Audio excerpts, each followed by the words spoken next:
November ಕ್ರಾಂತಿ ದೆಹಲಿ ಪ್ರಯಾಣ ವಿಚಾರವಾಗಿ ಯಾರನ್ನ ಭೇಟಿ ಮಾಡಿದ್ದೆ ಅಂತ ಹೇಳೋಕ್ಕಾಗತ್ತಾ?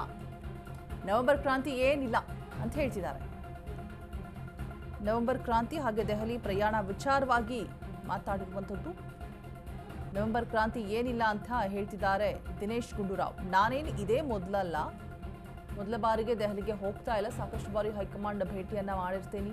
ಪಕ್ಷದ ಹೈಕಮಾಂಡ್ ತೀರ್ಮಾನಕ್ಕೆ ಎಲ್ಲರೂ ಕೂಡ ಬದ್ಧರಾಗಿರ್ತಾರೆ, ಭಿನ್ನಾಭಿಪ್ರಾಯ ಏನೂ ಇಲ್ಲ ಅಂತ ಹೇಳ್ಬಿಟ್ಟು ಸಚಿವ ದಿನೇಶ್ ಗುಂಡೂರಾವ್ ಹೇಳಿರುವಂಥದ್ದು. ಸಿದ್ದರಾಮಯ್ಯ ಸಿಎಂ ಇದ್ದಾರೆ, ಅದರ ಬಗ್ಗೆ ಚರ್ಚೆ ಬೇಡ ಅಂತ ಹೇಳ್ಬಿಟ್ಟು ಡಿಸಿಎಂ ದುಡಿದಿದ್ದಾರೆ. ಎಲ್ಲರೂ ಕೂಡ ಪಕ್ಷಕ್ಕೆ ದುಡಿದಿದ್ದಾರೆ. ಅಧಿಕಾರ ಹಂಚಿಕೆ ಬಗ್ಗೆ ಹೈಕಮಾಂಡ್ ತೀರ್ಮಾನ ಮಾಡುತ್ತೆ ಅಂತ ಹೇಳ್ತಿದ್ದಾರೆ ದಿನೇಶ್ ಗುಂಡೂರಾವ್. ದೆಹಲಿ ಪ್ರವಾಸ ಅದು ಏನಿಲ್ಲ, ಒಂದು ದಿವಸ ಹೋಗಿದ್ದು, ಕೆಲವು ವಿಚಾರಗಳೇನೋ ಮಾತಾಡಬೇಕಂತ ಹೇಳಿದ್ರು, ಅದಕ್ಕೆ ಹೋಗಿ ಮಾತಾಡ್ಕೊಂಡು ಬಂತು. ಏನಿಲ್ಲಪ್ಪ, ಅದು ಎಲ್ಲಿದೆ ಎಲ್ಲ. ಈಗ ನವೆಂಬರ್ ತಿಂಗಳಲ್ಲಿ ಇದ್ದೀವಿ, ಎಲ್ಲ ಅವ್ರವ್ರ ಕೆಲಸದಲ್ಲಿ ಇದ್ದಾರೆ. ಯಾವ ಕ್ರಾಂತಿನೂ ಇಲ್ಲ, ಯಾವುದೂ ಇಲ್ಲ. ನಾವ್ ಯಾರಿಗೂ ಭೇಟಿ ಮಾಡ್ತೀವಿ ಬರ್ತೀವಪ್ಪ, ಅದೆಲ್ಲ ಹೇಳಕ್ ಆಗ್ತದ?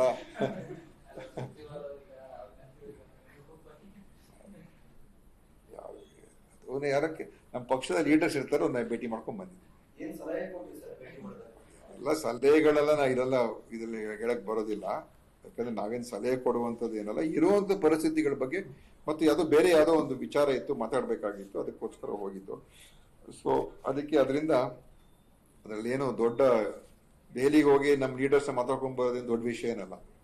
ದೆಹಲಿ ಪ್ರವಾಸ ಅದು ಏನಿಲ್ಲ, ಒಂದು ದಿವಸ ಹೋಗಿದ್ದು, ಕೆಲವು ವಿಚಾರಗಳೇನೋ ಮಾತಾಡಬೇಕಂತ ಹೇಳಿದ್ರು.